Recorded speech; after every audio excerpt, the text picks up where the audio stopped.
안녕하세요. 네, 이번 시간에는 2018년도 전기산업기사 제3회 필기시험인 제3과목 전기기기 문제를 함께 공부해 보시도록 하겠습니다. 2018년도 전기산업기사 제3회 필기시험 제3과목 전기기기 문제입니다. 이제 41번부터 함께 공부해 보시도록 하겠습니다. 이제 41번 보시죠. 41번 삼상 Y결선 30kW 460V 60Hz 전격인 유도전동기의 시험 결과가 다음과 같다. 이 전동기의 무부하 시 일상당 동수는 약 몇 와트인가 이렇게 물었네요. 단 소수점 이하는 무시한다 이렇게 물었습니다. 자, 시험 결과인데요. 무부하 시험에서 인가전압이 460V일 때의 전류는 32A. 그럼 이건 무부하 전류가 되겠죠? 무부하 전류 I0는 32A가 되었고, 소비 전력은 이때 4600W가 되었다 했습니다. 이것은 교류의 전압인데 이번에는 직류 전압을 공부해 줬습니다. 직류 시험 전압을 얼마 해줬냐면 직류 시험일 때 12V의 전압을 공부해 주니까 전류가 60A 흐르네요. 그러면 이때는 직류 전압인가 할 때는 이 전동기는 RL 직렬이 이루는데 뭐만 존재한다고 보는 것입니까? 리액턴스를 무시해서 R만 해로가 되는 것입니다. 즉 삼상 유도전동기의 고정자의 권선이 3상이니까 Y결선이 되어 있다겠죠? 그럼 여기 권선이 A상, B상, C상 이렇게 연결되어 있죠? 직류 전압을 공부해 주니까 이렇게 일상에다만 이렇게 전압을 공부해 주는 것입니다. 이게 일상의 전압을 직류전압 몇 볼트를 가해줬다? 직류전압 DC, 전압 V 고로 12V의 전압을 공부해 줬습니다. 12V의 전압을 공부해 줬더니 60A의 전류가 흐르는 것이죠. 여기에 전류가 60A 흐른다는 얘기입니다. I가 있고로 60A가 흐른다. 이럴 경우에 전동기의 일상당 무부하 손실을 구하라는 얘기입니다. 일상당 동선을 구하라는 얘기입니다. 일상당 동선은 약 몇 와트인가? 그럼 우선 뭘 구할 수 있냐면 이게 RL 직렬 회로인데 직류를 공부해주면 뭐만 회로다? R만 회로가 되는 것입니다. 1차 측의 권선의 저항 R1. 여기도 똑같죠? 여기 각상의 저항이 같다고 보는 것이거든요. 그래서 이개의 상에 직렬로 연결되어 있는데 12V를 공부해줬더니 전류가 60A면 저항을 구할 수 있겠죠? 항상 저항 R 값은 어떻게 된다? 두 개의 합성저항입니다. 합성저항 R는 무엇이 된다? I분의 V가 되겠죠? 그럼 I는 60A 흐릅니다. 60A 흐르고 전류는 12V가 되겠네요. 12V. 자, 나누면 얼마가 됩니까? 그래서 나누면 0.25ohm이 되겠네요. 0.25ohm이 되었다.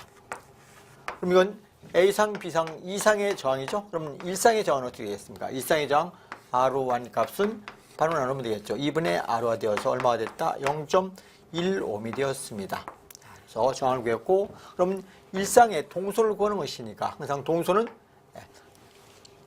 여기서 무부하 시험을 해서 지금 전류를 보니까 460V를 공부해 줄 때 전류가 32A가 흐르는데 이게 32A가 무부하 전류거든요. 그럼 일상당 무부하 시의 동선을 구하는 것이니까 일상당 무부하 시 동선 P0 일상당 동선을 구하는 것입니다. 일상당 동선은 어떻게 되느냐?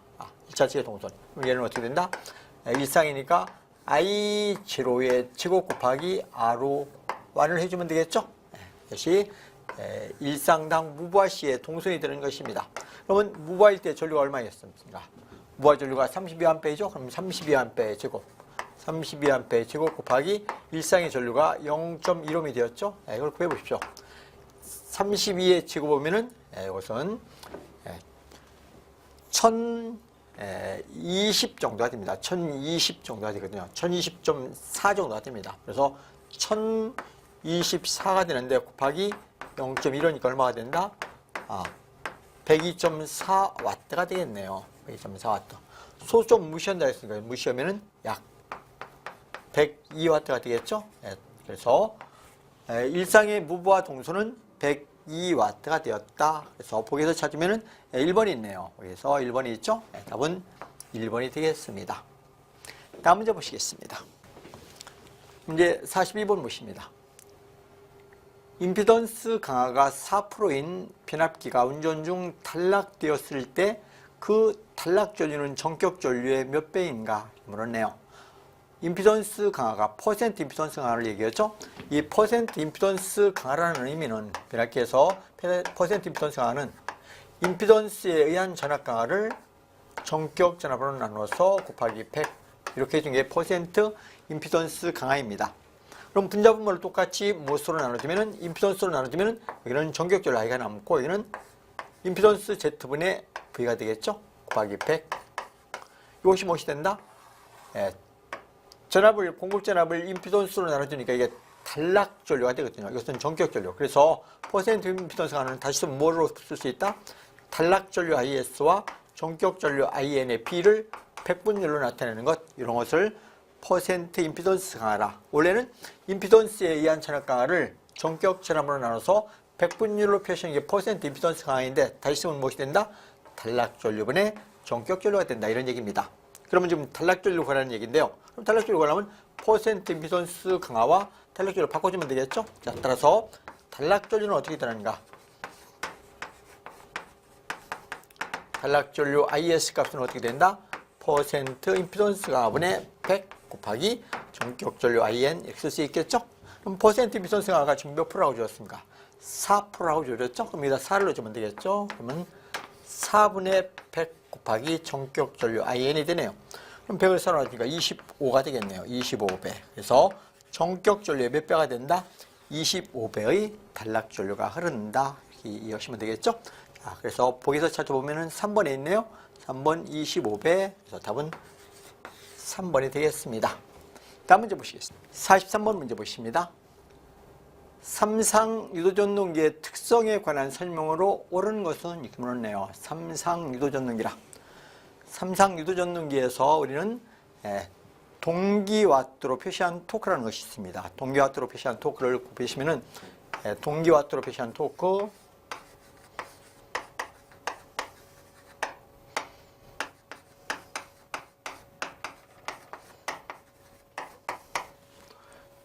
동기와트로 표시한 토크라는 것은 토크에다 타우에다가 S를 첨부시킵니다. 이게 동기와트로 표시한 토크이거든요. 동기와트로 표시한 토크는 2차 입력과 같은 것입니다.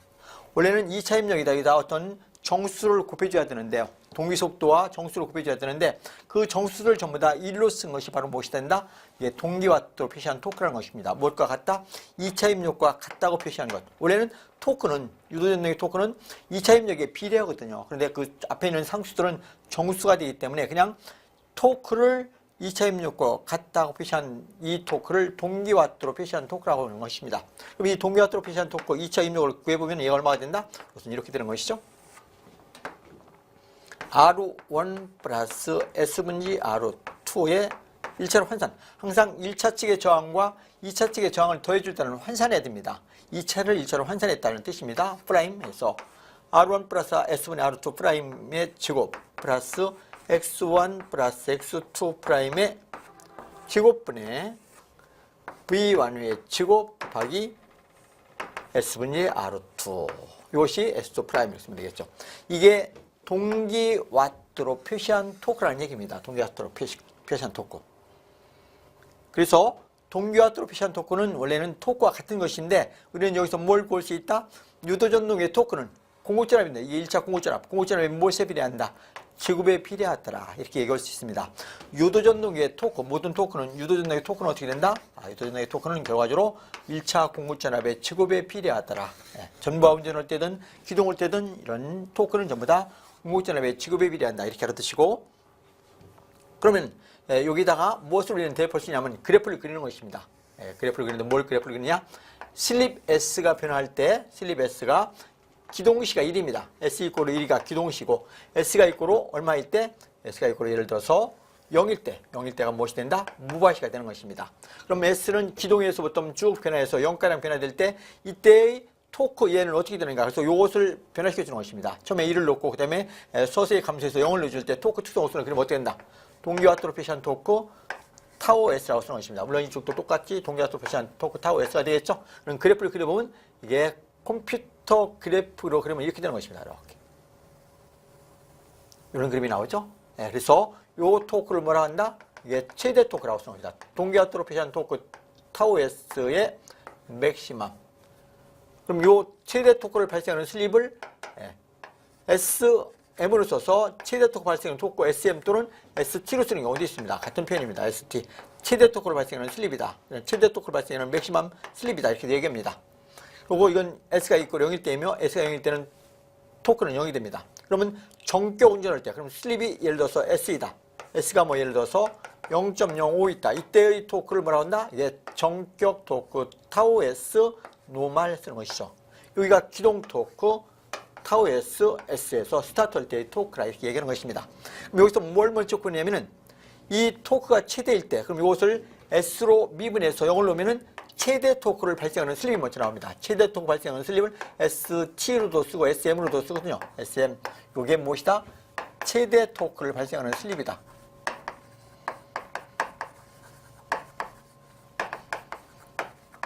그럼 이것은 계산해보면 얼마가 나온다? 이 값은 이렇게 나옵니다. 루트 R1 제곱 플러스 X1 플러스 X2 프라임의 제곱해서 R2 프라임 이렇게 되는 것입니다. 그래서 최대 토크를 발생하는 슬립은 항상 2차측 저항에 환산은 2차측 저항에 비례한다. 그냥 환산은 거나 똑같거든요. 그럼 2차측의 정 비례하게 되는 것입니다. 그래서 우리가 기동할 때 2차측의 저항을 증가시키면 이 최대 토크는 이렇게 쭉 이동하게 됩니다. 그래서 이게 비례줄이라고 쓰는데 이렇게 이동하게 되죠. 이렇게 이동합니다. 2차측의 저항을 증가하면 이렇게 이동해서 최대 토크의 크기는 불변이면서 기동 토크를 증대시킬 수 있는 것이 바로 비례줄이가 되는 것입니다. 그러면 최대 토크를 어떻게 하냐? 최대 토크, 요 최대 토크를 구하면 요 SM을 여기다 대입해 준 것입니다. 여기다 S에, 여기 S 있죠? 여기다 대입하면은 최대 토크가 나옵니다. 최대 동기화도로 표시한 토크를 타우 S 맥시멈이라고 쓰는데 맥시멈은 어떻게 된다? 이렇게 됩니다. 2 R1 플러스 루트 R1의 제곱 플러스 X1 플러스 X2 프라임의 제곱분의 V1의 제곱이 되는 것입니다. 그래서 최대 토크는 뭐와 관계가 없다? 최대 토크는 2차 측량의 R2와 관계가 없습니다. 최대 토크는 2차 측량 R2와는 어떻다? 무관하더라. 그래서 이 최대 토크를 뭐라고 한다? 정동 토크라고 쓰는 것입니다. 2차 측의 저항을 증가시키면 이렇게 최대 토크가 이렇게 위치가 변화되는데 이렇게 변하지 않습니까? 그럼 이 크기는 변하면 어떠냐는 얘기입니다. 위치만 변하지. 최대 토크를 2차 측의 저항을 증가시킬 때 토크, 최대 토크는 항상 이렇게 일정하거든요. 그래서 최대 토크는 2차 측 저항과 무관하다. 그래서 이렇게 알아주시면 유도전등의 모든 특성을 여기서 다 나와 있습니다. 자, 한번 보기를 보실까요? 1번, 최대 토크는 슬립과 반비례 관계를 갖는다. 최대 토크는 무엇과 전압의 지급에 비례하는 것이지 슬립의 반비례하는 건 아니죠. 슬립이 여기 없습니다. 그래서 슬립과 반비례한다는 얘기는 틀렸습니다. 관계가 없고 2번, 기동 토크는 전압의 2승에 비례한다. 전압의 2승에 비례하는 것은 기동 토크든 전방 토크든 항상 유도전등의 토크는 무엇에 비례한다? 전압의 지급에 비례한다고 쓰는 것입니다. 그럼 2번이 이게 바른 편이 되네요. 바른 편이 되겠죠? 답은 2번이 되었네요. 3번 보실까요? 최대 토크는 2차 저항과 반비례한다.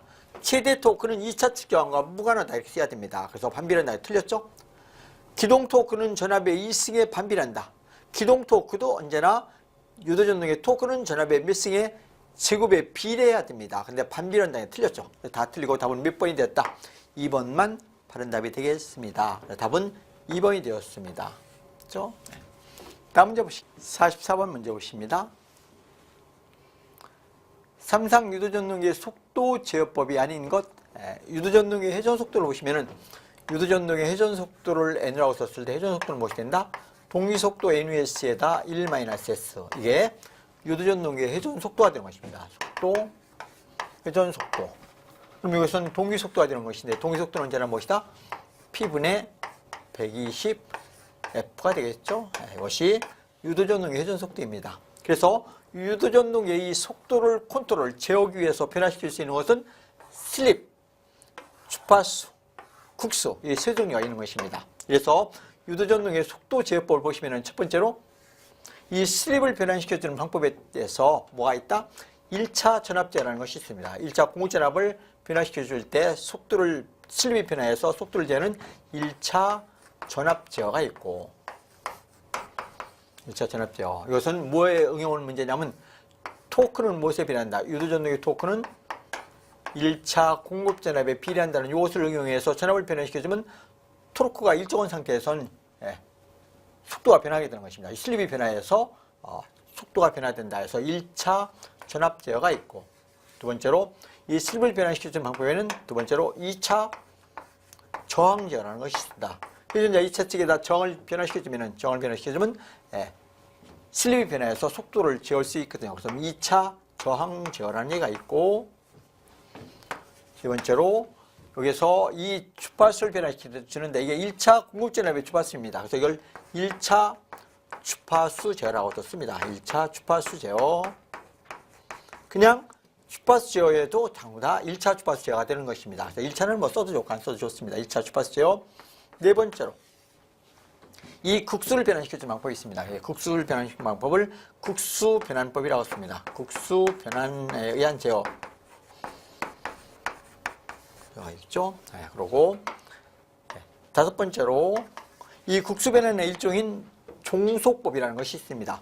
두 대의 권선형 유도전동기를 종속으로 연결했다 해서 종속법이라는 것이 있거든요. 종속법. 여섯 번째로 가장 광범위하고 원활한 속도 제어법이 2차 여자 제어법이라는 게 있습니다. 2차 여자 제어. 2차 여자 제어라는 것은 회전자 2차 측에다 슬립 주파수 전압을 공급해서 슬립을 변환시켜서 속도를 제어하는 방법을 2차 여자 제어법이라고 쓰는데요. 이것은 2차 측에다 슬립 주파수 전압을 공급해줘서 속도를 제어한다. 주파수 전압 공급. 2차 회전자에다 슬립 주파수 전압 EC라는 컨트롤 전압을 이걸 공급해서 속도를 제어하는데, 이 전압을 조정해 주는데 위상의 관계에 의해서 역류를 조정할 수 있는 능력이 있습니다. 이 여자 제어법은 속도도 제어하지만 역류를 컨트롤할 수 있는 능력이 있거든요. 역류를 변화시켜 줄 수 있는 것이죠. 제어할 수 있다 해서 이것을 여자 제어라는 그런 표현을 쓰고 있습니다. 이 2차 여자 제어법이 가장 광범위하고 원활한 제어법인데 항상 권선행에서만 사용되는 것입니다. 그래서 유도전동의 속도 제어법은 이렇게 6가지로 분류가 됩니다. 그럼 보실까요? 보기를 보시면은 1번 국수 변환법, 국수 변환에 의한 제어법이 있다는 거 맞죠? 2번 1차 여자 제어. 1차 여자 제어는 그렇습니다. 항상 2차 측에 슬립 주파수 전압을 공급해서 속도를 제어하기 때문에 2차라는 얘기가 있지 1차라는 얘기는 없습니다. 그래서 2번이 무조건 틀렸네요. 잘못됐습니다. 답은 2번이 틀렸다. 이거 알아두시죠? 다음에 2차 회전자 측의 저항을 제어해서 저항을 변화시켜서 속도 제어는 2차 저항 제어가 있는데 이건 비례주의를 응용한 것입니다. 2차 저항 제어는 비례주의의 원리를 응용했다. 그렇게 알아두시죠? 1차 주파수 제어, 공급전원의 주파수를 변환시켜서 제어는 1차 주파수 제어라는 게 있죠. 이 주파수를 변환시켜서 제어하는데 공급전원의 주파수이니까 1차 주파수 제어라 이런 표현을 쓸 수 있습니다. 자, 그래서 1, 3, 4번을 맞고 1차 여자 제한은 없습니다. 답은 2번이 되었죠. 네. 다음 문제 보시겠습니다. 문제 45번 보시겠습니다. 삼상 유도전동기의 출력이 10kW, 전부와트의 슬립이 5%라고 하면은 2차 동소는 약 몇 kW인가? 출력이 10kW이다. 그러면 유도전동기의 등가 회로를 그리면 이렇게 그릴 수가 있습니다. 고정자의 저항과 리액턴스가 있고 여자 어드미턴스가 있는데 어드미턴스 이렇게 앞으로 빼내면 좋죠. 간이 등가 회로가 되는 것이죠. 이걸 여자 유도전동 여자 어드미턴스라고 쓸 수 있습니다. 어드미턴스. 이게 1차 측의 권선의 저항과 1차 권선의 저항과 루설 리액턴스 X1이 됩니다. 이게 1차 공급전압이 되죠. 이게 회전자 2차 측이 있습니다. 회전자의 등가 회로 그러면 이렇게 되죠. 저항과 리액턴스와 등가 저항이 이렇게 주어졌습니다. 그래서 이것이 2차 권선의 저항, 리액턴스 XS2, 2차 측의 리액턴스, 이게 등가 저항 R라고 쓰는 것입니다. 근데 여기에 흐르는 전류가 2차 측의 I2가 되거든요. 자, 그럼 이게 2차 회전자가 되는데 이게 회전자 2차 측이 되거든요. 회전자 2차 측에서 우리는 비례 관계를 봅니다. 여기서 소비되는 전력이 출력이요. 여기서 소비되는 전력이 2차 동선이며 동선과 출력을 합해주면 입력이 됩니다. 그래서 이 비례 관계가 있죠. 2차 입력 P2와 출력, 기계적 출력 P0와 2차 동선 P2C의 B는 어떻게 되느냐. 그래서 이게 회전자 2차 측에 대한 비례 관계이거든요. 그럼 2차 입력 때 출력 때 2차 동선의 B는 얼마이다? 1대 1-S 대 S가 되는 것입니다. 이게 입력이 1일 때 입력해서 슬립을 빼주면은 출력이 되는 것이고 이 슬립이 손실이 되는 것입니다. 그럼 지금 뭘 주어지냐면은 출력과 슬립이 주어지고 2차 동선을 구하라 했으니까 얘 대 얘의 B를 가지고 슬립 S를 구할 수 있는 것입니다. 슬립이 주어졌으니까 2차 동선을 구할 수 있는 것이죠. 그럼 이 두 개만 빼내면은 P0 출력 대 2차 동선 P2C의 B는 무엇이 된다? 1-S 대 S가 되겠죠? 자, 그러면 얘 곱하기 얘는 이것 곱하기 출력 곱하기 슬립이 되겠죠? 자, 그래서 2차 동선 P2C는 무엇이 됩니까? 그럼 이거 곱하기 이것을 이거 곱하기 이걸 나눠주면 되는 것이니까 S 곱하기 P2를 무엇으로? 1-S로 나눠주면 되겠네요. 모든 값 줄였죠? 슬립은 5%라고 했으니까 5%는 0.05가 되었고 출력은 원래는 이건 전격 출력인데 이게 기계적 출력입니다. 기계손을 주어지면 이 전격 출력에서 기계손을 빼줘야 되는데 기계손을 안 주어지면 항상 무시하면 되는 것입니다. 그럼 무엇과 같다? 기계적 출력과 전격 출력은 같은 값이 되는 것입니다. 그래서 출력 2차 P0입니다. P0 이건 2차 이건 입력이고 P0가 출력이거든요. 그래서 P0는 10kW가 됐죠?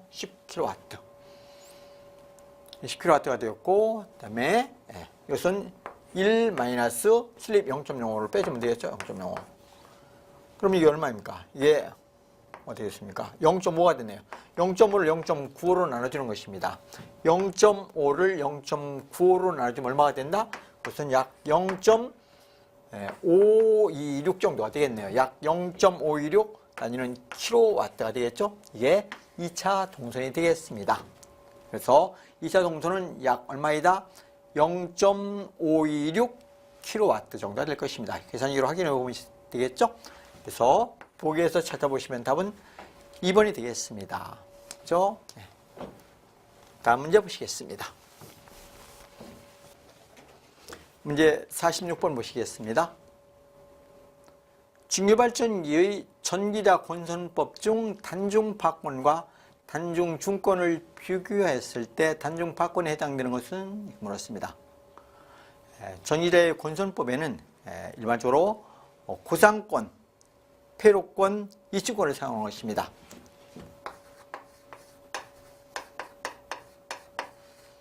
직류발전기, 직류기 똑같습니다. 직류발전기, 직류전동기 모두 다 직류기의 전기자 권선법이 되는 것입니다. 전기자 권선법에는 무엇이 있다?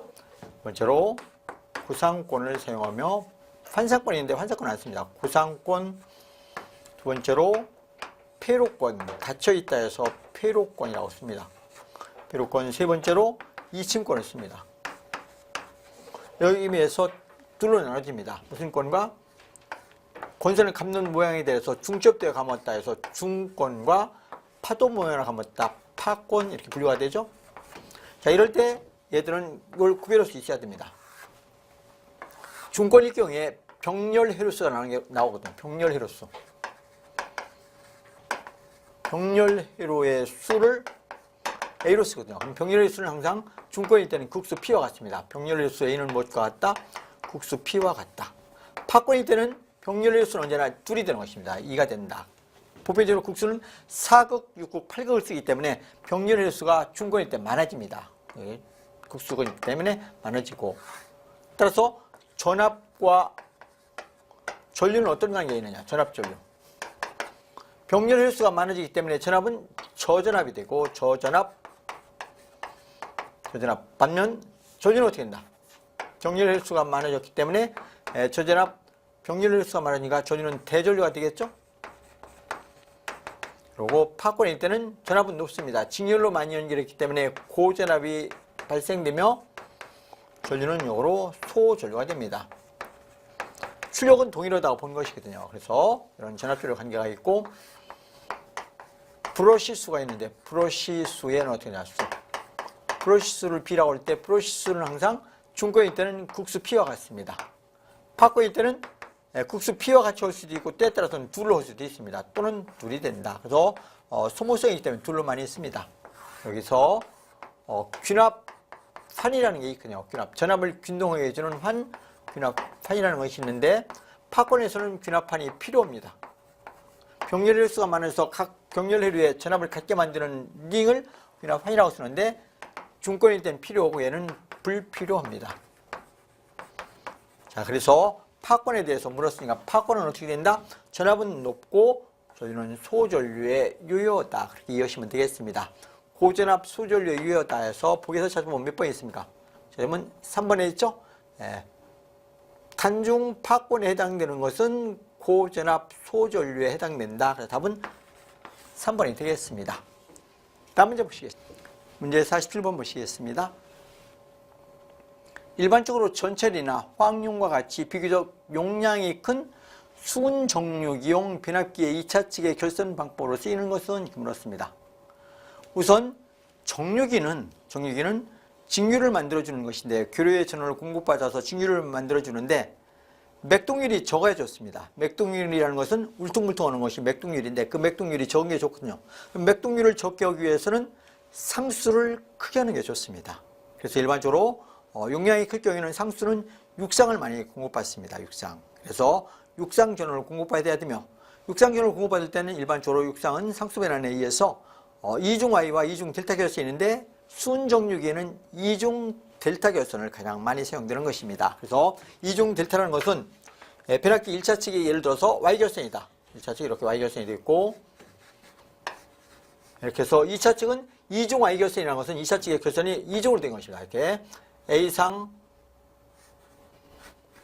B상, C상 이렇게 이중으로 되어 있고 또 이중이니까 A상, B상, C상 이렇게 이중으로 된 것이 바로 이중 Y 결선이 됩니다. 이렇게 해서 정류기의 전원을 공급해주면은 직류값도 큰 전압을 얻어낼 수 있으며 맥동률을 최소화할 수 있는 것이 바로 상수 변환에서 이게 이중 Y 결선이 되는 것입니다. 이중 Y 결선이다. 그죠? 성형 결선, Y 결선. 이렇게 해서 어디에다? 정류기에다 전류를 공급해주는 것입니다. 정류기 수은 정류기에다 전원을 공급해주면 어떻게 된다? 정류기에 전원을 공급해주게 되면은 아주 맥동률이 작은 양호한 직류를 얻을 수 있습니다. 이래서 수은 정류기에 전원을 공급해줄 때 입력 전원은 어느 것이 가장 좋다? 육상이며 이중 성형, Y 결선을 성형이라고 쓰죠. 이중 성형 결선이 유효하다. 그렇게 이해하시면 되겠죠? 답은 4번이 되겠습니다. 그것이 이중 Y 결선의 결선 방법이 되는 것입니다. 다음 문제 보시겠습니다. 문제 48번 보십니다. 작용량이 3kVA, 3000에서 100V의 단권 변압기를 승합기로 연결하고 1차 측에 3000V를 가할 때 그 부하용량은 이렇게 물었네요. 여기서 3000 대 100이라는 얘기는 단상 변압기의 문제입니다. 단상 변압기를 이렇게 쓴 것입니다. 단상 변압기 원래 1차 측에 건설이 이렇게 있죠? 그럴 때 2차 측에 이렇게 전압이 있습니다. 그랬을 때 이게 1차 측이 얼마를 가할 때 1차 측이 3000V를 가해줄 때 1차 공급 전압이 3000V일 때 2차 측의 전압이 얼마이다? 이 2차 측 전압이 얼마이다? 100V가 나온다는 뜻입니다. 그래서 이게 곤수비를 얘기하거든요. 1차 측 전압 대 2차 측 전압의 B가 무엇이 됐다? 이 B가 3000 대 100인 이런 단상 변압기입니다. 이 단상 변압기를 승합기로 결선했다. 그럼 승합기로 결선하면 어떻게 되느냐? 이렇게 연결하면 되는 것입니다. 이렇게 연결해서 부하에다 전기를 공급해 줄 때는 이렇게 연결해 주는 것이죠. 여기서 3000V를 공급받아서 여기서 이렇게 부하에다 전기를 공급해 줍니다. 이렇게 해서 부하에다 전기를 공급해 준다. 그럼 이게 뭐가 됐다? 단권 변압기로 된 것입니다. 그럼 이 그림을 다시 그리면 어떻게 된다? 이런 모양이 되거든요.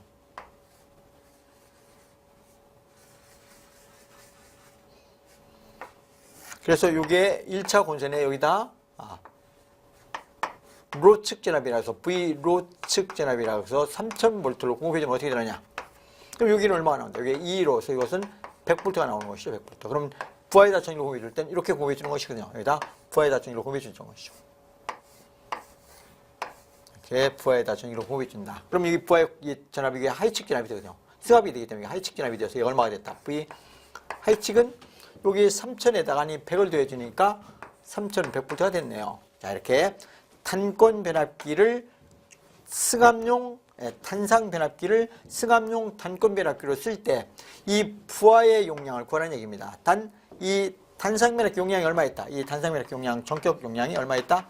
3kVA 이런 뜻입니다. 즉 여기서 소비되는 전력이 3kVA이거든요. 자, 그럼 이건 이렇게 공부하시는 것입니다.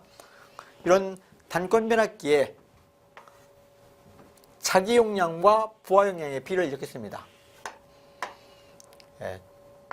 부하 용량 대 자기 용량의 비는 어떻게 되느냐. 이렇게 공식을 알아두십시오. 부하 용량을 W로 쓰고 자기 용량을 P로 써보겠습니다. P로 쓰면 어떻게 된다? 이렇게 알아두십시오. 용량 VH 하이측 전압분의 VH 하이측 전압 마이너스 V로 측의 전압이다. 이것이 단권 변압기에 대한 부하 용량과 자기 용량의 비입니다. W 대 P, B는 VH 하이측 전압과 하이측 전압 마이너스 로 측입니다. 이 단권 변압기는 승합용도 있고 강합용도 있거든요. 그럼 승합용이든 강합용이든 부하 용량 대 자기 용량의 비는 무엇이 된다? 하이측 전압 대 하이측 전압 마이너스 로 측의 전압이라는 얘기입니다. 따라서 부하 용량을 구했으니까 넘어오고 이걸 곱해주면 되겠죠. 따라서 부하에 공급할 수 있는 능력, 부하 용량은 얼마이냐? 부하 용량 W 썼을 때 부하 용량 무엇이 된다? 나왔으니까 이걸 가서 곱해주면 되죠. 자기 용량 P에다 뭘 곱해줍니까? VH분의 VH-VL분의 VH로 곱해주면 되겠죠? 자, 그대로 넣어주시면 되겠죠.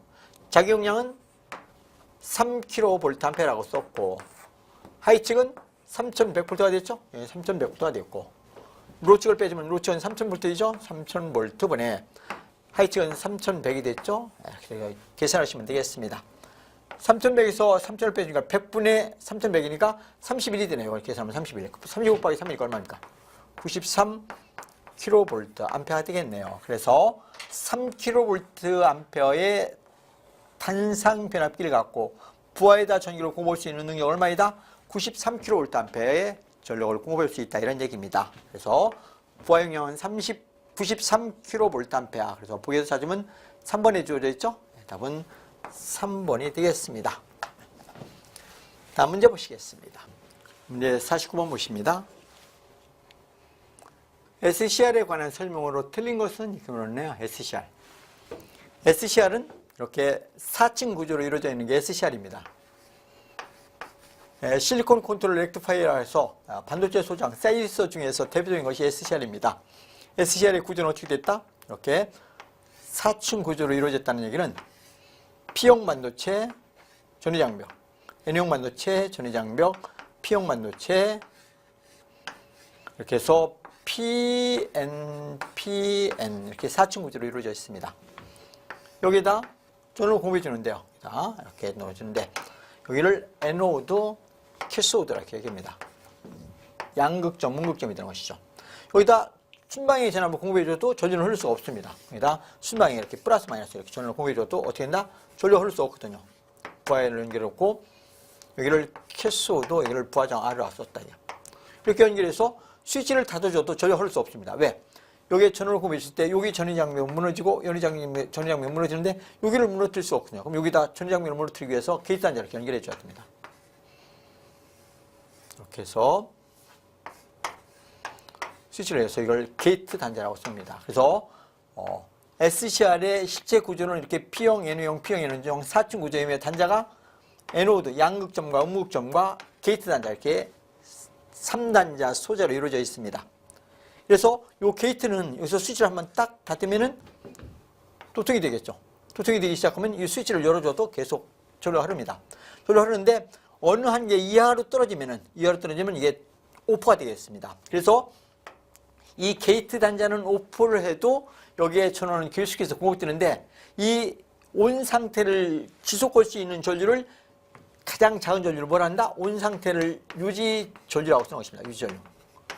이 NOD에서 양극점에서 음극점으로 흐르는 전류, 유지 전류 이하가 될 때 여기서는 오프가 되는 것입니다. 그런 의미를 좀 이해하시면 좋죠. 그래서 이 SCR은 단일 방향, 한쪽 방향만 전류가 흐릅니다. 그래서 단일 방향 3단자 소자이다. 하나, 둘, 셋, 3단자 소자이며 구조는 4층 구조로 이루어져 있다. 이 SCR은 기능이 무엇이냐?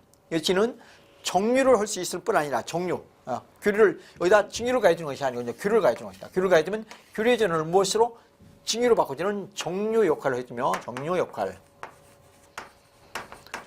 하며 두 번째로 이 공급되는 이 전압에 컨트롤할 수 있습니다. 이 게이트의 전원을 언제 공급해주냐에 해서 전압을 컨트롤, 제어했다. 이거 전압을 제어한다 이런 얘기죠. 전압. 크기를 컨트롤할 수 있는 능력이 있고 세 번째로 이 게이트의 전원을 공급하면서 스위칭, 온오프 작용을 할 수 있습니다. 스위칭 작용을 할 수 있다. 이런 것들이 SCR의 기능이라고 볼 수 있습니다.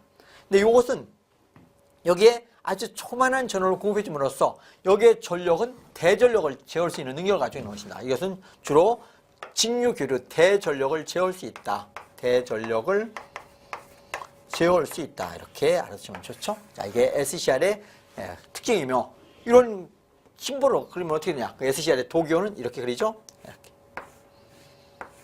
여기가 에노드 양극점이며 여기가 캐소드 음극점이며 여기 뭐가 있다. 이렇게 게이트 단자 이렇게 연결된 것입니다. 게이트에서 단일 방향 3단자 소자 이것을 SCR의 심볼 도교라 이렇게 얘기합니다. 자, 이렇게 놓고 한번 보기를 보실까요? 1번 3단자 소자이다. 맞죠? 단자가 에노드, 캐소드, 게이트 3단자 소자 맞습니다. 맞고 2번 전류는 에노드에서 캐소드로 흐른다. 그렇죠? 전류는 이게 양극점에서 음극점으로 이렇게 흐른다. 여기서 에노드에서 캐소드로 또 흐른다. 맞죠? 3번 소형의 전력을 다루고 고주파 스위칭을 요구하는 응용 분야에 주로 사용된다. 이건 틀렸네요. 소형 전력을 컨트롤하는 것이 아니고 자그마한 전원에 의해서 여기에 대전력을 컨트롤할 수 있습니다. 그래서 대전력을 제어하는 것이지 소형의 전력을 공급한다는 건 틀렸습니다. 스위칭은 고주파는 아니지만 일반적으로 주파수를 스위칭 작용은 맞습니다만은 소형 전력을 다룬다는 것은 틀렸네요. 그래서 답은 3번이 잘못됐습니다. 4번 보시면은 도통에서 순방향 에노드의 전류가 여기에 흐르는 전류가 유리전류 이하로 되면은 SCR을 무엇이 된다? 오픈 상태, 차단이 된다 이런 얘기입니다. 그렇죠? 유리전류 이하가 됐을 때 여기 에노드에서 공급되는 전류가 유리전류 이하가 됐을 때 얘는 오프가 되는 것입니다. 그래서 이것은 게이트는 턴 온만 시켜주는 역할을 하지 오픈은 관계가 없습니다. 그래서 오픈을 시키려면 뭐 해야 된다? 여기 에노드에 이 흐르는 전류가 유리전류, 온 상태를 유지하기 위한 전류 그 이하로 떨어졌을 때 오프가 된다. 그래서 이것도 맞는 상태가 되겠죠? 그래서 답은 3번이 잘못되었습니다. 다음 문제 보시겠습니다. 문제 50번 보시겠습니다. 직류 분권 전동기의 기동 시에는 계좌 저항기의 저항값은 어떻게 설정하는가? 이 물었네요. 기동이라. 항상 전동기의 기동의 기본적인 개념이 무엇이냐? 기동. 기동 시에는 언제나 기동 토크는 커야 됩니다. 기동 토크는 크고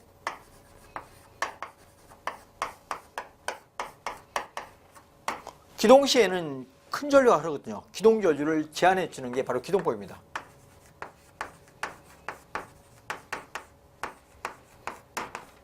이것이 모든 전동기들의 기동법이거든요. 그러면 직류 분권 전동이라고 줘져 있는데 직류 분권 전동이 이렇게 줘져 있죠? 여기에 전기자가 있고 아마추어가 있고 여기에 계좌권선이 있습니다. 그럼 이 전기자권선이 무엇을? 직류로 이렇게 저항을 연결해 줍니다. 기동전류를 제한하기 위해서 기동저항을 연결하고 계좌권선에 여기다 속도를 재우기 위해서 여기다 저항을 하나 연결해 줍니다. 이것이 분권 전동기의 결선도라고 볼 수 있겠죠? 등가위로가 됩니다. 플러스 마이너스의 직류전압을 공급해주면 이게 전류 흘러가겠죠? 이게 입력전류 I가 되고 여기에 흐르는 전류가 전기전류 IA, 여기에 흘러가는 전류가 계좌전류 IF가 됩니다. 여기 자체의 계좌원선의 저항 RF가 있고 이게 외부에서 연결한 저항 RF라고 쓸 수 있습니다. RF, 이거 가변저항입니다. 여기는 기동저항이라 해서 RS를 씁니다. 가변저항이죠. 전기자 권선의 자체의 저항이 있습니다. 자, 이럴 때 요 값은 어떻게 되냐? 요걸 물었는데 이거 함께 기억하시면 좋죠. 이게 전동기인데 이렇게 부하를 연결하고 기동할 때 어떻게 하냐? 기동할 때 요 전류는 제한해 줘야 됩니다. 그냥 기동하면은 역기전력이 제로가 되기 때문에 대전류가 흐르거든요. 그래서 이 전류를 제한하기 위해서 이 저항값, 기동저항은 어떻게 놓는다? 기동저항값 RUS는 기동시에 얘는 어떻게 놓는다? 최대로 놓습니다. 최대. 그래서 이 기동전류를 제한하는 것입니다. 그럼 여기에 계자곤선에 연결된 이 저항 RF는 어떻게 되냐? RF는 여기에서 자속이 이 전류에 비례하며 이 자속이 커야만이 이 전동기의 토크, 이 직류 전동기의 토크 타우는 어떻게 된다? 타우는 언제나 오메가분의 P가 되거든요. P. 예, P는 무엇이 된다? 각속도 오메가분의 P는 2 곱하기 IA가 되는데 E는 자속이 비례합니다. 그래서 자속에 비례하기 때문에 자속이 커야만 어떻게 된다? 기동토크가 커지는 것입니다. 그러면 여기 자속을 크게 하려면 이 전류가 커야 되겠죠. 이 전류가 커지기 위해서는 이 저항값은 어떻게 된다? 이 저항값은 작게 해줘야 되죠. 최소 0으로 해줘야 되는 것입니다. 그래서 기동저항 RS는 최대 계자 권선에 연결되는 계자 저항값은 어떻게 놓는다? 계자저항 RF는 0으로 놓는다 이런 얘기입니다. 그럼 계자저항을 물었기 때문에 계자저항은 0으로 놓는다, 0으로 놓는다 이렇게 이해하시면 되겠죠? 그래서 끊어둔다 아니죠? 최대로 해준다 아니죠? 0으로 해둔다. 그래서 0, 그래서 3번이 바른 표현이 되겠네요. 중의로 해준다. 가운데 중간 정확하로 놓는다. 그거 틀렸죠? 네. 0으로 치수로 넣어야 됩니다. 그래야 전류가 최대가 되고 전류가 최대되면 자속이 최대가 돼서 기동 토크를 증대시킬 수 있다. 이런 얘기입니다. 51번 공급전압이 일정하고 역률 1로 운전하고 있는 동기전동기에 여자 전류를 증가시키면 어떻게 되겠는가? 어떻게 되는가? 물었습니다. 동기전동기에서 위상특성곡선이라는 것이 있죠. 일명 V곡선이라고 쓰는데요. 위상특성곡선.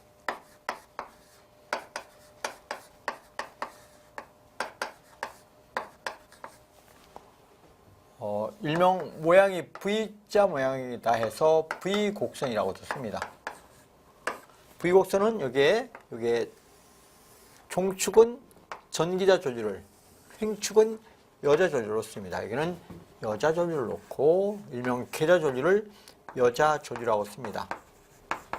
여기는 전기자 전류가 되겠죠. 전기자 전류.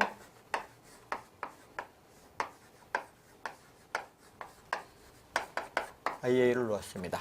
자, 이럴 때 삼상 유도전동기의 출력 P는 어떻게 된다? 삼상 유도전동기의 출력 P는 루트 3 VI의 역률 코사인 세타가 되는 것입니다.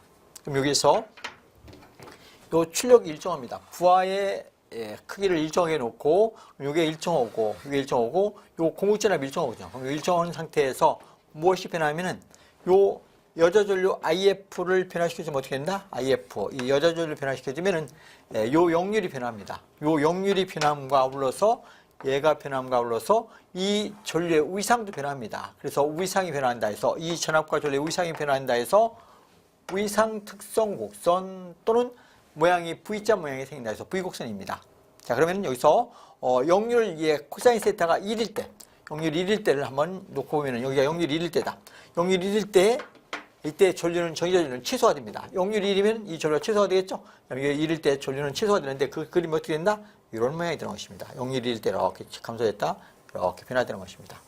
이게 전기자 전류의 크기와 역률 관계인데 이 전류가 최소일 때가 어떻게 된다? 이 전류가 최소일 때 이때가 무엇이 된다? 이때가 역률 코사인 세타가 어느 때이다?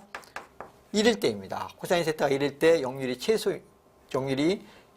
최대일 때 전류가 최소화되는 것입니다. 이게 전기자 전류 크기거든요. 전기자 전류가 최소화됐다. 자, 그럼 역률이 1인 상태에서 요 여자 전류, 즉 계자 전류를 감소시키면 어떻게 되냐? 이 여자 전류를 감소시키면 이때가 부족 여자라고 씁니다. 역률이 1인 상태보다 여기 크기가 예를 들어서 50A다. 그럼 50A보다 적으면 이때의 여자를 무슨 여자라? 부족 여자라. 그럼 이 동기전동기를 부족 여자로 운전하면은 전기자의 전류가 요 전류가 전압 V보다 어떻게 되냐? 위상이 뒤진 전류가 흐르는 것입니다. 뒤진 전류가 흐른다. 뒤진 전류가 흐르니까 이때는 무슨 작용을 한다? 이 동기전동기가 리액터 작용을 하는 것입니다. 리액터 역할을 해주고, 자, 역률이 1인 점을 기준으로 해서 여자 전류를 증가시키면 어떤 상태가 되느냐? 이때는 과여자라고 씁니다. 과여자. 여자 전류를 증가시켰다. 과여자. 그럼 과여자 상태가 되면 어떻게 된다? 이게 전기자 전류인데 전기자 전류, 동기전동기 전기자 전류가 위상이 앞선 전류가 됩니다. 전압보다 앞선 전류가 흐르더라. 앞선 전류가 흐르면서 그럼 이때는 무슨 작용을 한다? 이때는 이 전동기가 콘덴서 역할을 해주는 것입니다. 콘덴서 역할을 한다.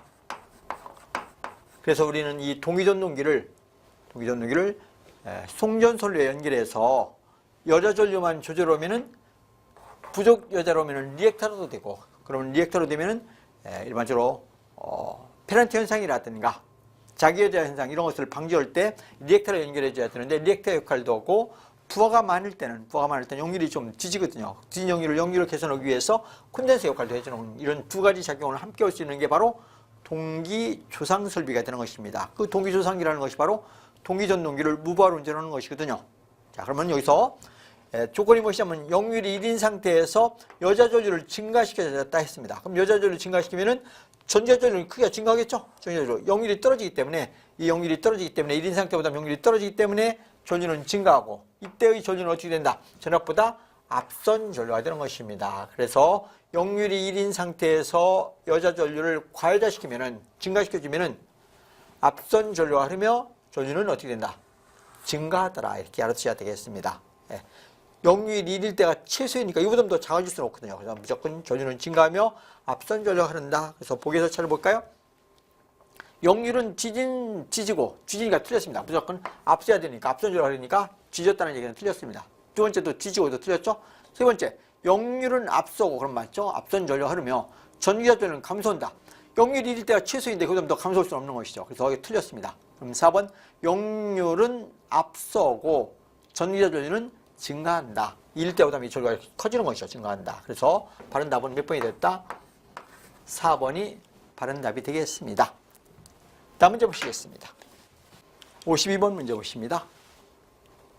동기발전기의 단락비나 동기임피던스를 산출하는 데 필요한 특성 곡선은 이렇게 물었네요. 원래 단락비를 산출하는 데 필요한 시험은 이렇게도 묻고, 여기서는 특성 곡선은 어떤 곡선이 필요하냐 이렇게 물었습니다. 이 단락비라는 것이 무엇이냐? 동기기에서 단락비라는 것은 아주 중요한 요소가 되는데요. 단락비를 KS라고 쓰는데, 단락비 KS는 하나의 B를 얘기합니다. 뭐의 B다? 동기발전기의 계도전류의 B입니다. 계도전류의 B인데 무슨 계도전류의 B냐면 하나는 IF-S분의, 하나는 IF-0가 됩니다. S는 이게 단락이라는 뜻이거든요. 그러면 이 IF-S는 무엇이냐면은 이게 계도전류이거든요. 그럼 이건 단락이 되기 때문에 삼상 단락 전격 전류를 흘리는 데 필요한 계도전류입니다. 그래서 단락 시험이 필요한 것입니다. 그래서 단락 전류가 전격 전류와 같은 값을 한다 해서 삼상 단락 전격 전류를 흘리는 데 필요한 계도전류와, 이건 제로는 이게 무부하라는 뜻입니다. 그럼 이 무부하 유기전력 2와 전격 전압이 같아지는 계도전류입니다. 그래서 전격 전압을 유도하는 계도전류입니다. 이게. 그래서 요 B를 우리는 단락비라고 쓰는데, 이 단락비를 산출해 보면 무엇이 된다? 단락비는 ZS의 프라임의 역수가 되며 뭐에 반비례한다? ZS의 동기임피던스에 반비례하는 것입니다. 동기발전기의 동기임피던스에 반비례하는 게 단락비다. 이 단락비를 구하려면 무슨 시험을 해야 된다? 이것은 이게 삼상 단락 전류가 전격 전류와 같은 값을 가져야 되니까 단락 시험이 필요하고, 그럼 단락 시험을 필요하면 단락 곡선이 나옵니다. 그래서 단락 시험을 하면은 이런 곡선이 나옵니다. 여기에 무슨 곡선이 된다? 여기에 계전류 IF를 놓고, 여기는 두 가지를 놓습니다. 전압 V와 물론 기력 E와 단락전류 IS 이렇게 놓고 단락 시험을 하게 되면은 단락전류는 어떻게 된다? 단락전류는 계도전류를 증가시키면 단락전류는 이렇게 비례해서 증가합니다. 그래서 삼상 단락 시험을 했을 때 단락전류는 비례해서 증가하는 것이죠. 이게 삼상 단락 곡선이 됩니다. IS는 무엇이 된다? 단락 곡선 IS는 무엇이 된다? ZS분의 일상의 유기전력 2가 되거든요. 그래서 이게 직선이 되는 것입니다. 그래서 단락 곡선은 곡선이 나오지만 직선이 되고, 이게 단락 곡선을 그리고, 그 다음에 무부하 시험을 하게 되면 무부하 포화 특성 곡선이라고 쓰는데, 무부하 특성 곡선은 항상 유기전력 2에 대한 문제인데요. 유기전력 2는 무엇에 비례한다? 항상 기전력 2는 자속에 비례하고 자속은 계도전력에 비례하기 때문에 무부하 특성 곡선은 비례해서 증가하는 것입니다. 근데 어느 한계 되면 포화라고 해요. 포화. 그래서 이걸 무부하 포화 특성 곡선이라고 씁니다. 이것은 기전력 2에 대한 그래프입니다. 그래서 단락 B를 산출하게 되면 무슨 시험을 해야 된다? 삼상 단락 시험과 무부하 포화 시험을 해야 되는 것입니다. 그래서 곡선을 그러면 이게 무엇이 된다? 이게 삼상 단락 곡선이라고 쓰는 것이며, 3상 단락 곡선. 그리고 요 그림을 뭐라고 한다? 이것을 무부하 특성 곡선이라고 씁니다. 무부하 특성 곡선. 그래서 단락비를 산출하는데 필요한 특성 곡선은 3상 단락 곡선과 무부하 특성 곡선을 그려야만이 뭘 구할 수 있다? 단락비를 산출할 수 있는 것입니다. 그리고 이 단락 곡선을 그리면 뭘 구할 수 있다? 이 동기 임피던스를 구할 수 있는 것입니다. 임피던스를 산출할 수 있죠. 자, 그래서 단락비와 동기 임피던스를 구하기 위해서 필요한 곡선은 무슨 곡선이다? 3상 단락 곡선과 무부하 특성 곡선이 필요하다. 보기를 보실까요? 부하포 곡선 틀렸죠? 무부하가 되니까 틀렸고, 3상 단락 곡선, 단상 단락 곡선 아니죠. 3상 단락 곡선입니다. 그리고 틀렸고, 3번 무부하 포화 곡선. 이게 무부하 포화 곡선이죠. 무부하 특성 곡선, 무부하 포화한다 해서 포화 특성 곡선 이렇게 4개입니다. 무부하 특성 곡선과 3상 단락 곡선. 그러면 3번이 바른 표현이 되네요. 무부하 포화한다 해서 포화 특성 곡선 또는 무부하 특성 곡선이라고 듣습니다. 곡선과 무엇이 필요하다? 3상 단락 곡선이 필요하다. 그래서 답은 3번이 되겠습니다. 4번은 무부하 포화 곡선과 외부 특성 곡선. 이건 해당 사항이 없죠. 그래서 답은 52번의 답은 3번이 답이 되었습니다. 다음 문제 보시겠습니다. 문제 53번 보시겠습니다. 변압기의 내부 고장에 대한 보호용으로 사용되는 개전기는 어느 것이 적당한가? 변압기 내부에서 고장이 발생됐을 때 그 내부 고장으로부터 변압기를 보호하기 위한 개전기를 물었습니다. 그럼 가장 유효한 개전기는 비율차동 개전기라는 것입니다. 변압기 용량이 클 때는 많이 사용되는데 여기 변압기가 이렇게 조졌죠? 변압기를 이렇게 그릴 수 있습니다. 1차는 델타 결선이에요. 2차는 스타 결선이다. 그러면 이렇게 변압기가 있는데 유입 전류 이렇게 돼 있죠? 이거는 유출원 전류가 되는 것입니다. 그럼 여기다 뭘 설치해서? CT를 이렇게 설치합니다. CT 1차 측에 CT 하나, 2차 측에도 CT를 이렇게 설치합니다. 이렇게 해서 여기에 CT를 연결해서 뭘 연결한다? 여기다 87T라는 개전기를 하나 설치합니다. 이 개전기가 무엇이다? 이것은 T는 이게 변압기 부분, 트랜스포머에서 변압기를 보호하는 87번이 비율 차동 개전기입니다. 그래서 이것은 변압기 보용 이게 비율 차동 개전기가 됩니다.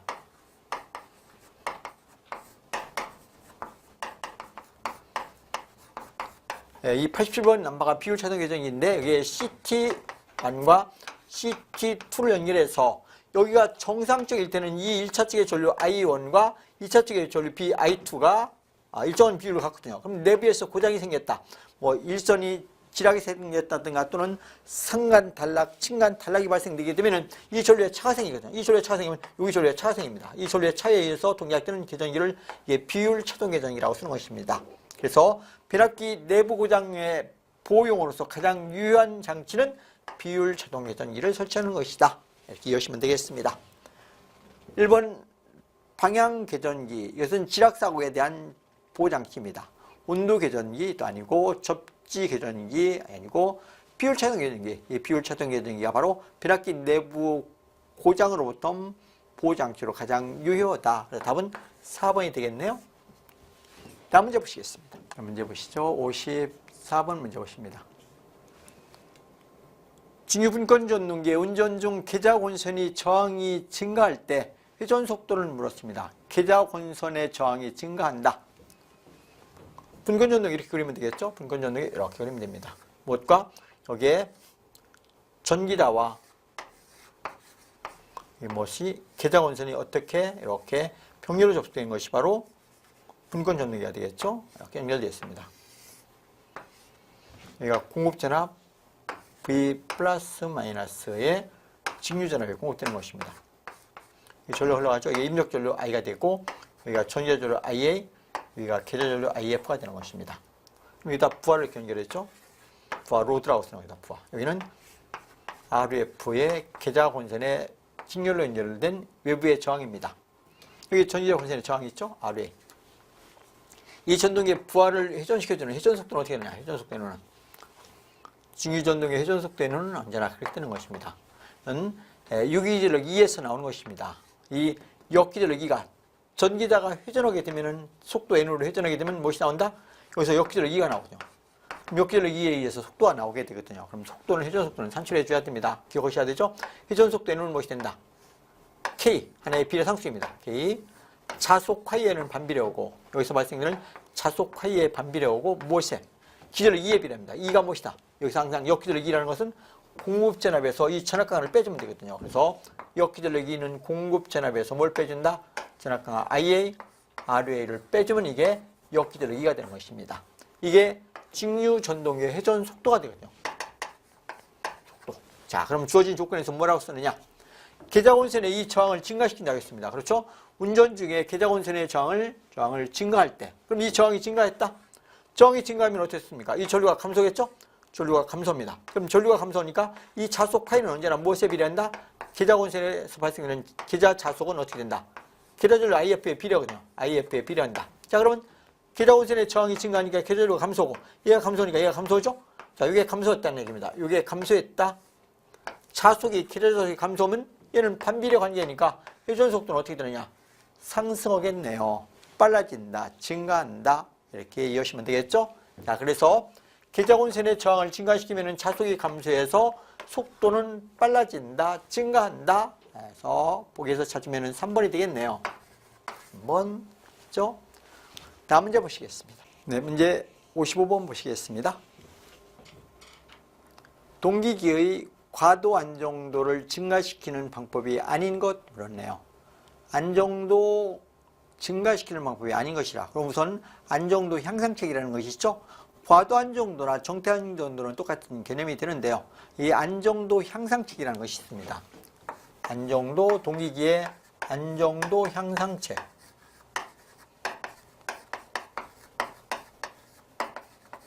안정도를 높게 하는 방법을 안정도 향상책이라고 쓰는데, 안정도 향상책의 대표적인 것이 단락비를 크게 해주는 것입니다.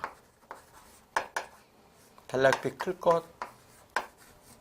단락비가 큰 기계는 안정도가 높아지고, 동기임피던스는 작아지고, 전압변동도를 작아지고 아주 좋은 기계이거든요. 그래서 단락비가 커야 되며, 단락비가 크면 단락비는 KS라고 쓰는데, KS는 무엇과? 단락비는 동기임피던스와 반비례 관계가 같습니다. 그래서 동기임피던스는 작아야 됩니다. 동기임피던스 작을 것. 동기임피던스는 작은데 여기서 대칭 좌표법으로 해석하면 역상과 영상 임피던스라는 것이 있습니다. 그럴 때 이 동기임피던스와 역의 관계인 역상 임피던스와 영상 임피던스 또는 리액턴스라고도 씁니다. 영상 임피던스는 어떻게 돼야 된다? 임피던스는 커야 됩니다. 이해와 반대의 역의 개념이 있기 때문에 얘는 클 것 알아두셔야 됩니다. 세 번째로 소극 여자 방식을 채택하는 게 좋습니다. 소극 여자 방식 채택. 소극 여자 방식이라는 것은 부하가 증가하면 신속하게 여자 조직을 증가시켜서 난조를 방지하는 것이 바로 소극 여자라는 것입니다. 그래서 소극 여자 방식을 채택하는 것이 안정도 향상책의 유효죠. 그 다음에 조속기 동작은 신속해야 됩니다. 조속기 동작 신속할 것.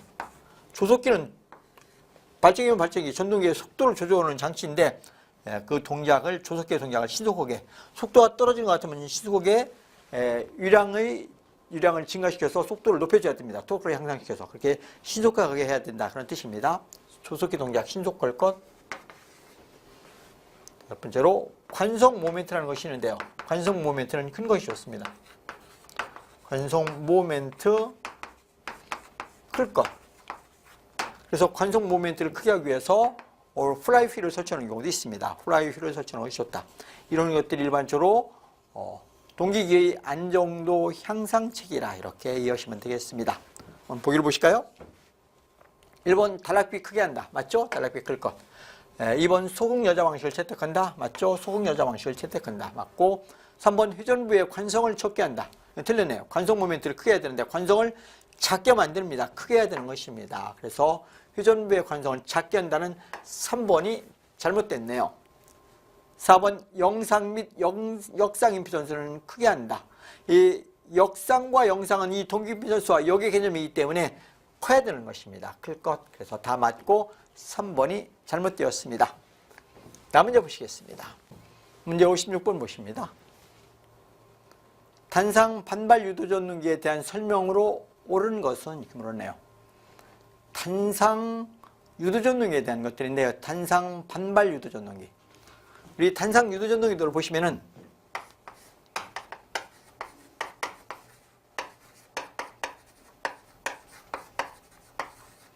단상 유도 전등기는 기동 토크가 큰 순서대로 배열하면은 우선 반발 기동형이라는 게 있습니다. 반발 기동형. 그다음에 많이는 안 쓰지만 반발 유도형도 있습니다. 반발 유도형. 두 번째로 콘덴사 기동형.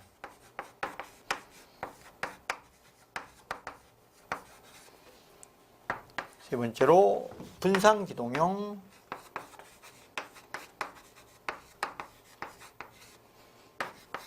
네 번째로 세이딩 코일형 이렇게 나눠지죠. 코일형.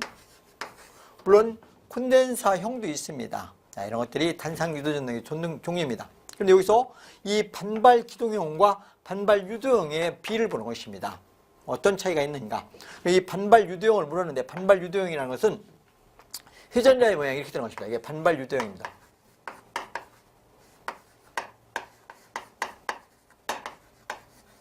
반발 유도형의 회전자의 모양이 어떻게 됐다? 회전자 이런 구조로 이루어졌습니다. 이게 회전자입니다. 회전자에 홈을 냈는데 홈을 이렇게 주었습니다.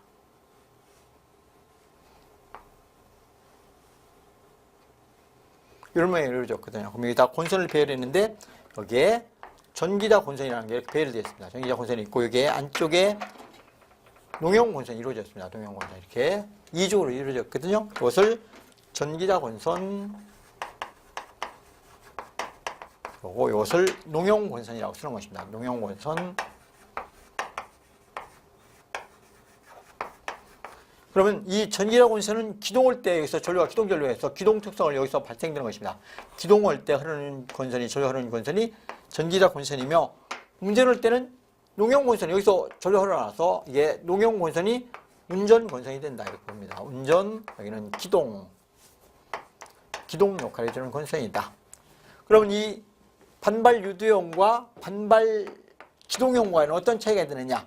이 반발 기동형은 정류자와 정류자를 단락하는 브러쉬로 이루어져 있거든요. 그런데 반해서 유도형은 이렇게 전기자와 농형 권선으로 이루어져 있는데 이 유도형은 이 기동형에 비해서 특성은 이렇게 알아두시면 되는 것입니다. 유도형은 기동형과 유도형 볼 때 유도형은 어떤 특성이 있다? 1번은 기동 토크는 작습니다. 이가 가장 크고 그다음 두 번, 세 번 이렇게 나눠지거든요. 그래서 기동 토크는 작아요. 좀 뭐보다 기동형보다는 기동 토크가 작고 두 번째로 효율도 전부와 운전 효율도 낮습니다. 전부와 운전 효율이 낮다.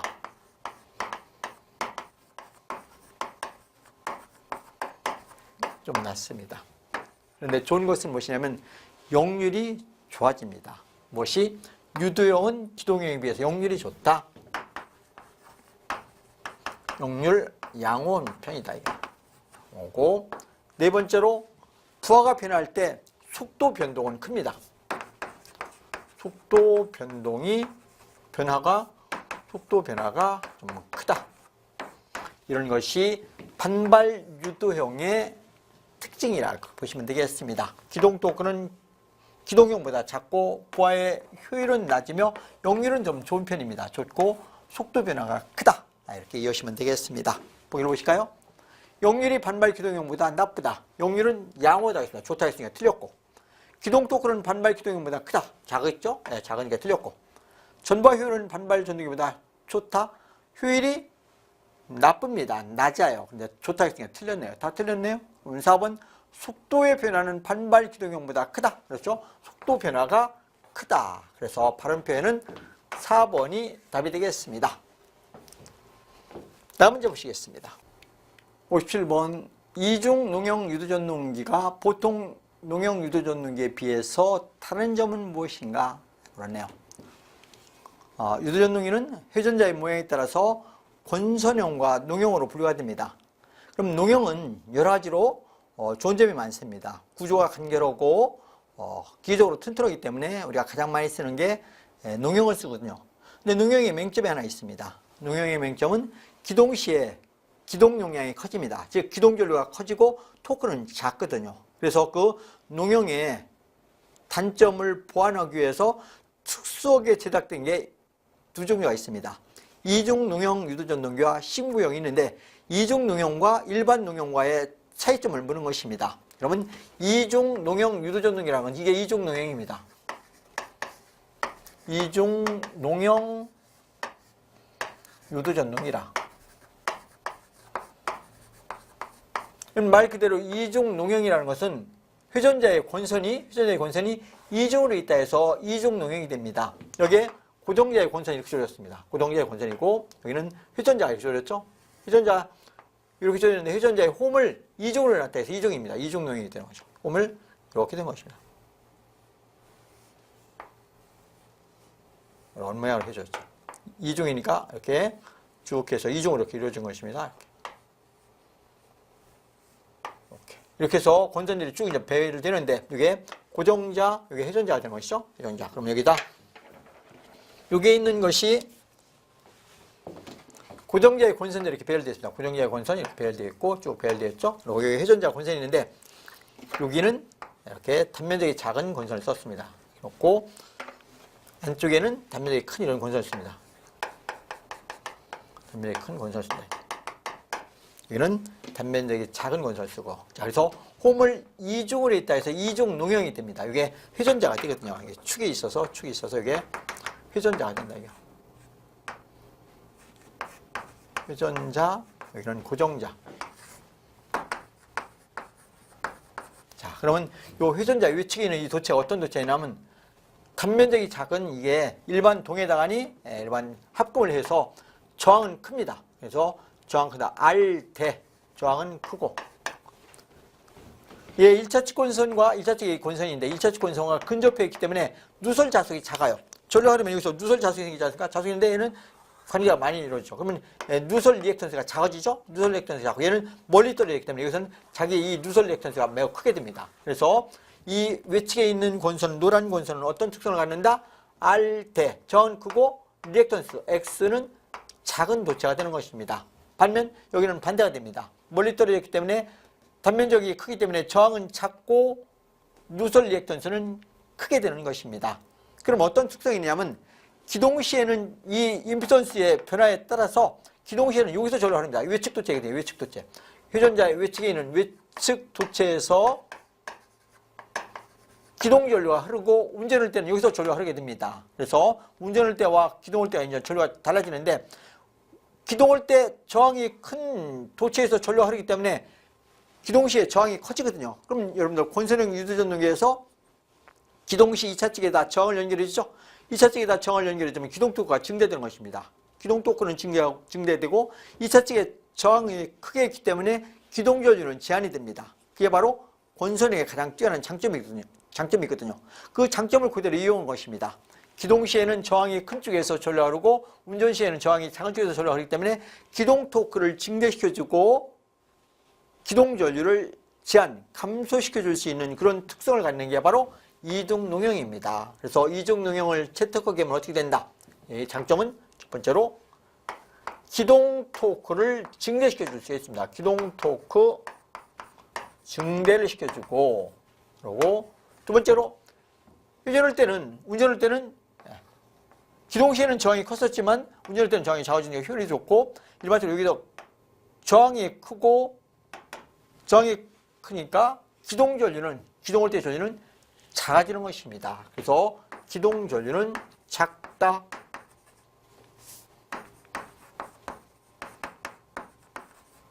무엇과 비교할 때? 일반 농용 유도전동기와 비교할 때 이중 농용 유도전동기는 특성이 어떻다? 기동 토크는 크게 할 수 있고 기동 전류는 제한할 수 있는 것입니다.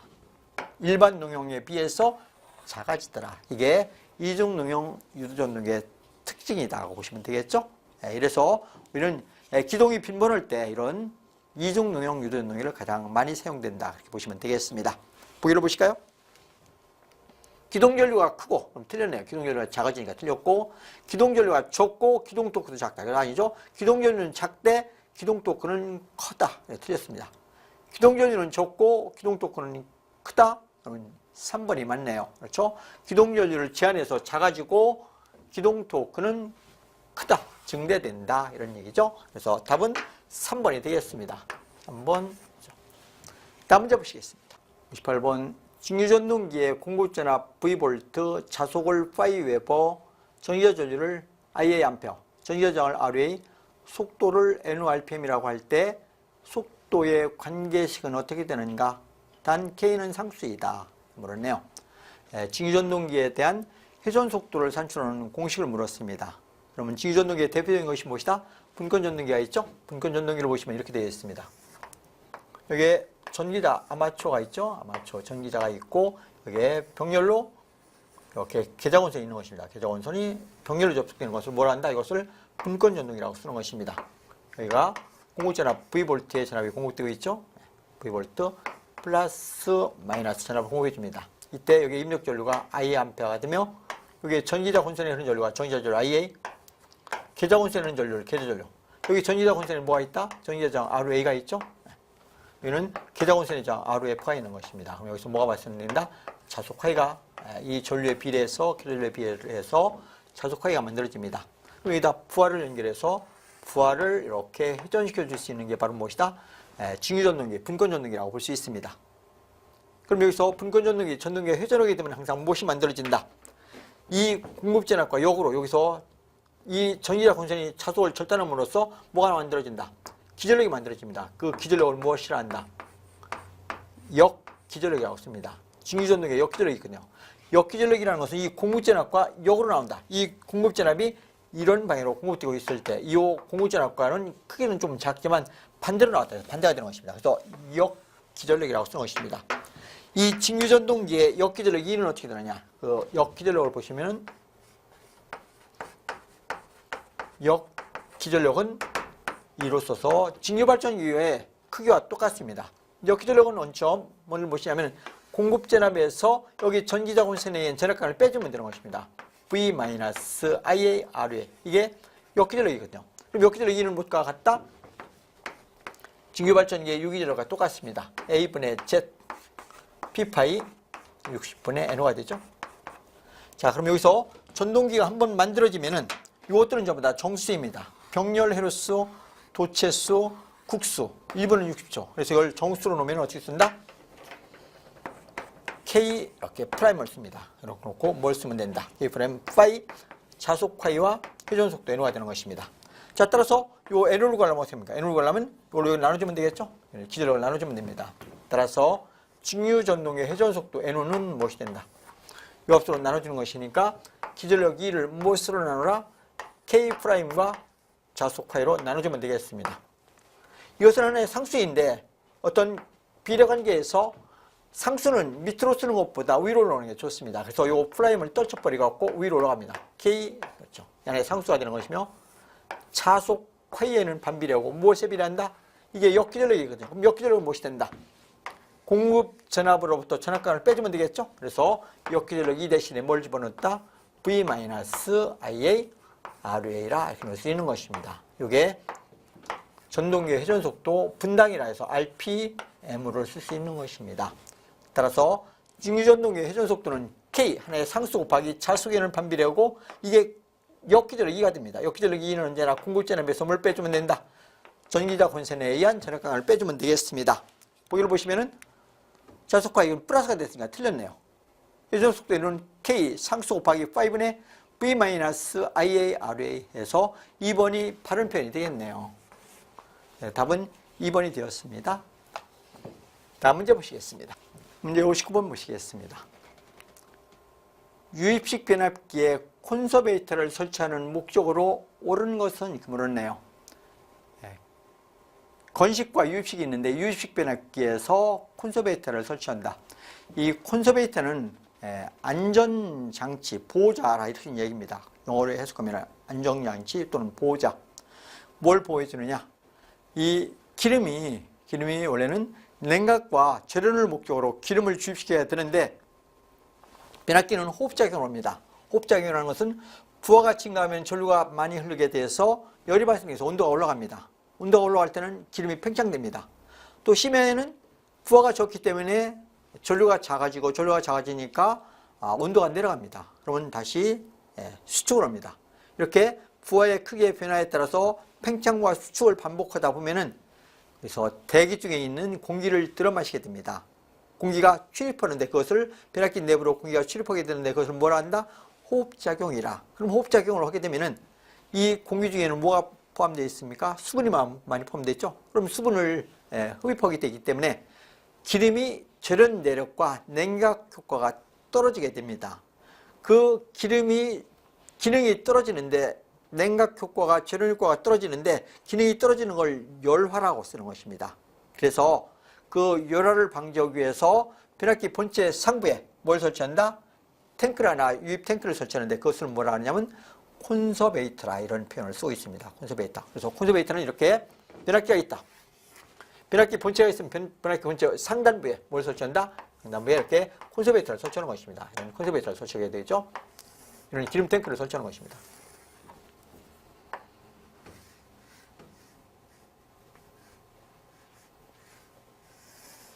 이렇게 기름 탱크를 설치해서 여기다 기름을 이렇게 주입시키는 것입니다. 그러면 기름을 어디까지 주입시킨다? 여기다 여기에 내장되어 있는 기름과 똑같은 그런 기름을 이렇게 주입시키는 것입니다.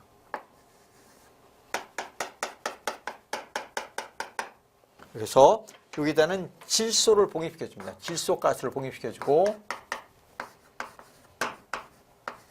질소. 여기는 이 기름과 여기는 변압기 근처에 있는 여기에 철심과 곤선이 이렇게 주어졌겠죠. 곤선과 철심이 주어져 있는데 이게 절연유입니다. 기름이 주입시켰죠. 같은 절연유를 여기다 배치시킵니다. 그럼 여기는 공기가 되는 것이죠. 공기가 되고 여기는 절연유가 됩니다. 변압기 절연유. 여기에 질소가스를 봉입시켰는데 질소가스를 바깥으로 분출되지 않게 하기 위해서 이게 절연유가 포함되어 있습니다. 이 절연유는 항상 여기에 왕복운동을 할 수 있기 때문에 오락내락 할 수 있는 것이죠. 자, 부하가 증가하게 되면 어떻게 됩니까? 부하가 증가하면 여기서 이 팽창하게 되겠죠. 전류가 온도가 올라가서 이 기름이 팽창해서 올라가 밀어버립니다. 밀어버리니까 내려가고 올라가게 됩니다. 심해에 부하가 증가하게 되면 어떻게 됩니까? 온도가 떨어져서 수축을 하게 됩니다. 그럼 다시 반대로 돼서 내려가고 올라가겠죠. 이렇게 해서 이 공기와 이 절연유와의 접촉을 차단해 줌으로써 이 변압기의 기능이 떨어지는 열화를 방지하기 위한 것이 바로 이게 무엇이다? 이게 콘서베이터라고 쓰는 것입니다. 콘서베이터를 설치해 줌으로써 뭘 방지할 수 있다? 절연유의 열화를 방지시켜 주는 것입니다. 얘의 기능은 절연유의 변압기유의 열화 방지입니다. 유의 기능이 떨어지는 것을 열화라고 쓰거든요. 열화 방지를 목적으로 쓰는 것이 바로 콘서베이터라 이렇게 이어지죠. 자, 그래서 보기에서 찾아보시면 1번 충격 방지다 아니죠? 열화 방지를 위함이다. 그래서 답은 2번이 되겠습니다. 다음 문제 보시죠. 60번 문제 보시겠습니다. 삼상 반파 종류 효리에서 직류 전압의 파형은 전원전압 주파수의 몇 배의 교류분을 포함하는가? 삼상 반파 종류 효리입니다. 삼상 반파 종류라. 그럼 삼상 반파 종류는 이렇게 보시면 되겠죠? 2차 측이 이렇게 결선이 되어 있습니다. A상, B상, C상 이렇게 연결되는 게 3상입니다. 3상. 2차 측을 놓고 3상에서 다이오드를 하나, 2개, 3개를 이렇게 사용해서 반파만 정리하는 것이다. 반파. 이렇게 놓고 부하에다 이렇게 전기를 공급해 주죠. 부하에다 전기를 공급해 줍니다. 그럼 2차 측이 되는데 여기서는 A상, 이 A상, B상, 이 B상, 이 C상. C상이 반파만 종류가 되죠. 그러면 종류 곡선을 그리면 이렇게 되는 것입니다. 종류 곡선 볼까요? 그래서 A상, B상, C상을 순차적으로 그려보면은 이렇게 그릴 수 있습니다. A상은 기준 벡터를 잡으면 A상이 이렇게 쭉 나오죠. A상이 이렇게. 반파이니까 반파만 나와야 돼요. 반파. 그래서 반파되어서 반파가 이렇게 나옵니다. 이렇게 쭉 진행되죠. A상. B상은 여기서 몇 도 이상 지나갔고 120도 이상 결합 진행되는 것이 비상이 되는 것입니다. 비상은 이게 비상이 되는 것이죠. 반파가 되니까 이렇게 진행되는 것입니다. 이렇게 진행되는 게 비상이 됩니다. C상은 여기서 다시 120도 이상 결합이니까 C상이 이렇게 진행되죠. 그래서 이렇게 진행되는 것입니다. 그래서 이게 3상 반파 종류일 때 출력 그래프가 되는데 이게 C상이 이렇게 되겠죠. 그러면 1주파는 어디서 어디까지인가? 여기서 1주파가 되겠죠? 여기서부터 따지면 여기서 1사이클이 됩니다. 1사이클. 여기서부터 따지면 여기까지 아니 1사이클이 되죠? 입력전원의 1주파입니다. 1주파. 1주파일 때 출력전압은 맥동은 어떻게 되냐? 이게 하나, 둘, 세 개의 파형이 나오겠네요. 그래서 입력전원의 1주파 동안의 출력전압은 파형이 몇 개가 나온다? 이렇게 3개가 나오는 것입니다. 그래서 3상 반파 종류일 때 출력전압은 입력전압 주파수의 몇 배가 된다? 3배의 교류분이 포함되어 있다. 이렇게 보시는 것입니다. 자, 그래서 출력전압의 주파수에는 입력전압의 주파수의 3배의 교류분이 포함되어 있다. 자, 그래서 보기에서 찾으면 하나, 두 개, 세 개. 그래서 교류분은 3개가 되겠습니다. 일명 3배라고 쓰면 되겠죠? 1주파 동안에 3개의 파형이 나온다 해서 3배 이렇게 이해하면 되겠죠?